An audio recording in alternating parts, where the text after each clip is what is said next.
यो एउटा काल्पनिक तर अत्यन्तै डरलाग्दो नेपाली भूतको कथा हो। शान्त ठाउँमा बसेर आँखा चिम्लेर यसको महसुस गर्नुहोला। मध्यरातको शून्यता र त्यो तर्साउने आकृति। रातको करिब 2 बजिसकेको थियो। बाहिर मुसलधारे वर्षा भइरहेको थियो, जसको आवाजले वातावरणलाई अझै भयानक बनाइरहेको थियो। गाउँको एउटा पुरानो रित्तो घरको कुनामा म एक्लै थिएँ। झ्यालका ढोकाहरू हावाको झोक्काले बेला बेला ड्याङ ड्याङ ठोकिन्थे, मानव कसैले भित्र छिर्न बल गरिरहेको छ।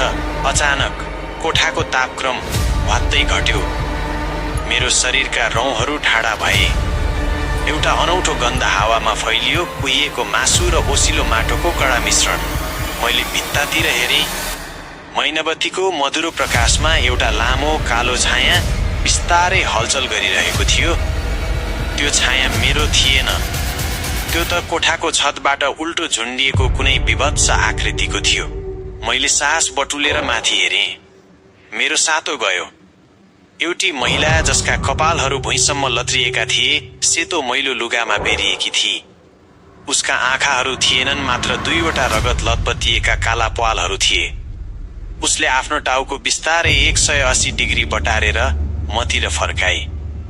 उसको अनुहारको छाला पग्लिएर झर्नै लागेको जस्तो देखिन्थ्यो।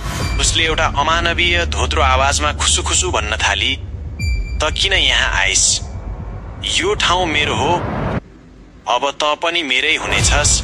उसका लामा तिखा र काला नङ्ग्राहरू बिस्तारै मेरो घाँटीतिर बढ्दै आए। म चिच्याउन खोजेँ, तर मेरो आवाज घाँटीमै अड्कियो। हावामा एउटा भयानक हिहिही हाँसो गुन्जियो, जुन सिधै मेरो मस्तिष्कको नसा नसामा पुगेर ठोकिन्थ्यो।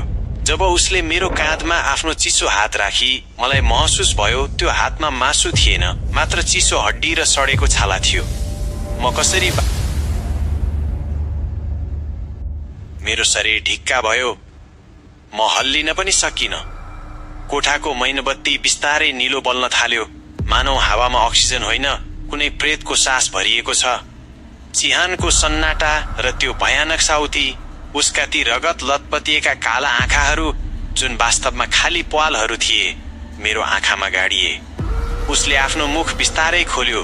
त्यहाँ दाँतहरू थिएनन्, मात्र काला गिजाहरू र एउटा लामो हरियो जिब्रो थियो जुन सर्पझै चलिरहेको थियो। उसले मेरो कानको एकदमै नजिक आएर बिस्तारै भनी, "तँलाई लाग्छ त यहाँ एक्लै छस्? हेर, तेरा खुट्टा मुनि हेर।" मैले आँखा तल झारेँ। मेरो सातो फेरि उड्यो। भुइँबाट साना साना हड्डीका हातहरू निस्किएर मेरा गोलीगाँठाहरू बलियो गरी समातिरहेका थिए। तिनीहरूले मलाई बिस्तारै जमिन मुनि तान्न खोज्दै थिए। ओसिलो माटोको गन्ध अब गन्हाउने सिनुको गन्धमा बदलियो। बाहिरको चट्याङ कराउँदा उसको अनुहार एकैछिन उज्यालो भयो। मैले देखेँ उसको आधा अनुहार त मासु नै नभएको कङ्काल मात्र थियो। उसले आफ्नो टाउको अझै बटारी र मेरो गालामा आफ्नो कुहिएको हातले मुसारी, "मेरा छोराहरू भोका छन्, तिनीहरूलाई तँ जस्तै कलिलो मासु चाहिएको छ।" अचानक कोठाका सबै झ्यालहरू एकैचोटि ब्याङ गरेर खुले। हावाको एउटा ठुलो झोक्काभित्र छिर्यो र मैनबत्ती निभ्यो। अब कोठामा पूर्ण अन्धकार थियो, तर त्यो अन्धकारमा पनि मैले 2वटा चम्किला राता आँखाहरू मतिरै लम्किरहेको देखिरहेको थिएँ। मैले आफ्नो सास रोकेँ। मेरो छाती धड्कन यति जोडले बजिरहेको थियो कि मलाई लाग्यो मेरो मुटु फुट्नेछ। त्यही बेला मेरो कानमा एउटा सानो नानीको रुवाई सुनियो, "आमा।" मलाई भोक लाग्यो। त्यो रुवाई मेरो आफ्नै खाट मुनिबाट आइरहेको। त्यो खाट मुनिबाट आएको बच्चाको मसिनो स्वरले मेरो शरीरको सारा रगत नै जमेको जस्तो भयो। त्यो आवाज कुनै मान्छेको थिएन, बरु एउटा खिया लागेको फलाम घोटिए जस्तो बिजाउने र डरलाग्दो थियो। पातालको ढोका र अन्तिम चिच्याहट। बिस्तारै मेरो खाट हल्लिन थाल्यो। सुरुमा बिस्तारै अनि बिस्तारै कड्याकुडुक गर्दै बेतोडले। मैले महसुस गरेँ त्यो सेतो लुगा लगाएकी आकृति अब मेरो अगाडि होइन, सिधै मेरो पछाडि उभिएकी थिए। उसको चिसो सास मेरो गर्दनमा ठोकिरहेको थियो। उसले आफ्ना लामा नङ्ग्राहरू मेरो ढाडमा गाड्दै भनी, "हेर, तिनीहरू आउँदैछन्, हाम्रा अतिथिहरू, अन्धकारमा पनि मैले देखेँ कोठाका भित्ताहरूबाट रगतका धाराहरू बग्न थाले। ती भित्ताहरू बिस्तारै पग्लिएर एउटा ठूलो कालो खाडलमा परिणत भए। त्यो खाडलबाट अनगिन्ती कंकालका हातहरू बाहिर निस्किए र मलाई तान्न थाले। मैले भाग्ने कोसिस गरेँ तर मेरा खुट्टाहरू जमिनमा टाँसिएका थिए। त्यो आकृतिको भयानक हाँसो अब कोठाभरि गुन्जिरहेको थियो। एउटा यस्तो हाँसो जसमा हजारौं मान्छेको आर्तनाद मिसिएको थियो। उसले आफ्नो कुहिएको मुख मेरो कानको एकदमै नजिक ल्याई र अन्तिम पटक फुसफुसाई, अब कहिले उज्यालो हुने छैन, यो रात अब अनन्तसम्म चल्नेछ। त्यही बेला एउटा ठूलो चट्याङ पर्यो। एक पलको लागि कोठा उज्यालो भयो र मैले ऐनामा आफ्नो अनुहार देखेँ। तर ऐनामा मेरो अनुहार थिएन, त्यहाँ त त्यही विभत्स प्रेतको अनुहार मुस्कुराइरहेको थियो। म आफै त्यो प्रेतमा बदलिँदै थिएँ। मैले जोडले चिच्याउन खोजेँ तर मेरो मुखबाट आवाज होइन, मात्र कालो धुवा र रगत निस्क्यो। जब म त्यो ऐनाको अगाडि उभिएर आफ्नो बदलिन लागेको अनुहार हेर्दै थिएँ, कोठाको हावा यति भारी भयो कि मलाई सास फेर्नै गाह्रो भयो। मेरो शरीर बिस्तारै बरफ जस्तै चिसो भइरहेको थियो। अदृश्य छाया र अनन्तको यात्रा। त्यो सेतो आकृति अब मभित्र बिस्तारै पस्न थाली। मैले महसुस गरेँ उसको चिसोपन मेरो रगतमा मिसिँदै थियो। मेरो मुटुको धड्कन ढुकढुक होइन, बरु एउटा पुरानो घडीको सुई जस्तै बिस्तारै चल्न थाल्यो। उसको धोद्रो आवाज मेरो दिमागभित्र गुन्जियो, तँलाई लाग्छ यो सपना हो? एकपटक आफ्नो हात हेर त। मैले आफ्नो हात हेरेँ। मेरा औँलाका मासुहरू बिस्तारै काला भएर झर्न थालेका थिए र भित्रको सेतो हड्डी देखिन थालेको थियो। म चिच्याउन खोजेँ तर मेरो आवाज अब मान्छेको जस्तो थिएन। त्यो त एउटा हिंस्रक जंगली जनावरको सुकसुकाहट जस्तो सुनिन्थ्यो। त्यही बेला कोठाको कुनाबाट एउटा पुरानो खिया लागेको साङ्लो घिसारेको आवाज आयो, घिच्छ घिच्छ। अन्धकारबाट एउटा अर्को आकृति निस्कियो। त्यो त एउटा मुण्डक टाउको नभएको शरीर थियो। उसले आफ्नो टाउको एउटा हातमा झुण्ड्याएको थियो।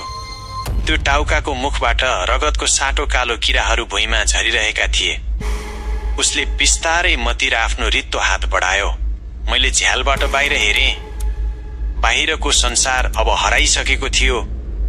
त्यहाँ न त गाउँ थियो न त पानी परिरहेको थियो। त्यहाँ त मात्र एउटा विशाल चिहान थियो जहाँ लाखौं चिहानहरूबाट मान्छेका हातहरू आकाशतिर फर्किएका थिए। त्यो सेतो लुगा लगाएकी महिलाले मलाई पछाडिबाट अंगालो मारी। उसका नङ्ग्राहरू मेरो छातीभित्र छिरे।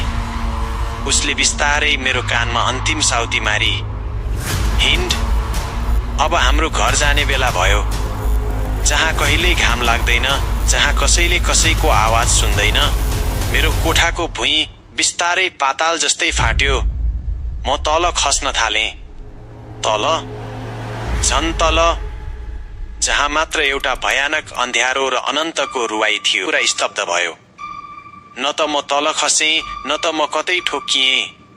म हावामा तैरिरहेको थिएँ, एउटा यस्तो शून्यतामा जहाँ समय र दिशाको कुनै अस्तित्व थिएन। अन्तिम विसर्जन र सत्यको सामना। मैले आँखा खोलेँ। म अझै त्यही पुरानो कोठामा थिएँ, तर सबै कुरा बदलिएको थियो। कोठाका भित्ताहरू अब काठका होइन, मान्छेका हड्डीहरूले बनेका थिए। मैनबत्तीको प्रकाश अब पूर्ण रूपमा रातो भइसकेको थियो। मैले अगाडिको ऐनामा हेरेँ। त्यो सेतो लुगा लगाएकी महिला मेरो ठिक पछाडि उभिएकी थिए। उसले आफ्नो एउटा हात मेरो टाउकोमा राखी र अर्को हातले ऐनातिर इसारा गरी। ऐनामा मैले आफ्नो शरीर देखेँ, तर त्यो मेरो शरीर थिएन। मेरो शरीर त कोठाको भुइँमा निष्प्राण लडिरहेको थियो। म त मात्र एउटा आत्मा बनिसकेको थिएँ। उसले मधुरो तर एकदमै चिसो स्वरमा भनी, तँलाई लाग्यो त भाग्न सक्छस्? यो तँलाई दिएको सजाय होइन, यो त तेरो नयाँ परिचय हो। अबदेखि यो घरको रखवाला त नै होस्। मैले बुझेँ अघिदेखि म जसलाई भूत भनेर डराइरहेको थिएँ त्यो अरू कोही नभएर म आफै थिएँ। यो एउटा यस्तो चक्र थियो जहाँ हरेक नयाँ शिकार नै पछि गएर यो ठाउँको भूत बन्थ्यो। अचानक बाहिरबाट कसैले ढोका ढकढक्याएको आवाज आयो। ढक ढक ढक। एकजना अपरिचित यात्री बाहिर मुसलधारे वर्षाबाट बच्न आश्रय खोज्दै थियो। उसले भित्रबाट आवाज दियो, कोही छ? म आजको रात यहाँ बस्न सक्छु? त्यो महिलाले मतिर हेरेर कुटिल मुस्कान दिएर भने, जा, तेरो नयाँ अतिथि आएको छ, उसलाई भित्र बोला र उसलाई पनि यो कहिल्यै नसकिने रातको हिस्सा बना। म बिस्तारै ढोकातिर सरे। मेरो हिँडाइमा अब कुनै आवाज थिएन। मेरो शरीरबाट ओसिलो माटो र कुहिएको मासुको गन्ध आउन थालेको थियो।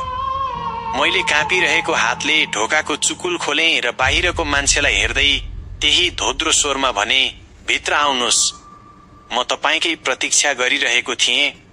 मेरो अन्तिम विदाई एकदमै कम आवाजमा। अब म यो अन्तिम वाक्य तपाईको मनको गहिराइमै पुग्ने गरी साउती मार्दैछु। कथा त सकियो, तर याद राख्नुहोस्, केही ढोकाहरू एकपटक खुलेपछि फेरि कहिल्यै बन्द हुँदैनन्। के तपाईले आफ्नो कोठाको ढोका ठिकसँग लगाउनु भएको छ त?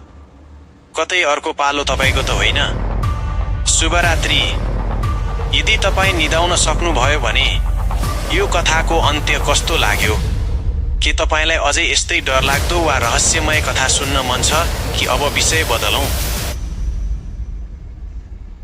रहस्यमय, रोमाञ्चक र डरलाग्दा कथाहरूका साथै ज्ञानवर्धक सामग्रीहरूको अनौठो संगमका लागि हेमन्त श्री युट्युब च्यानललाई सब्स्क्राइब गर्न नभुल्नुहोला।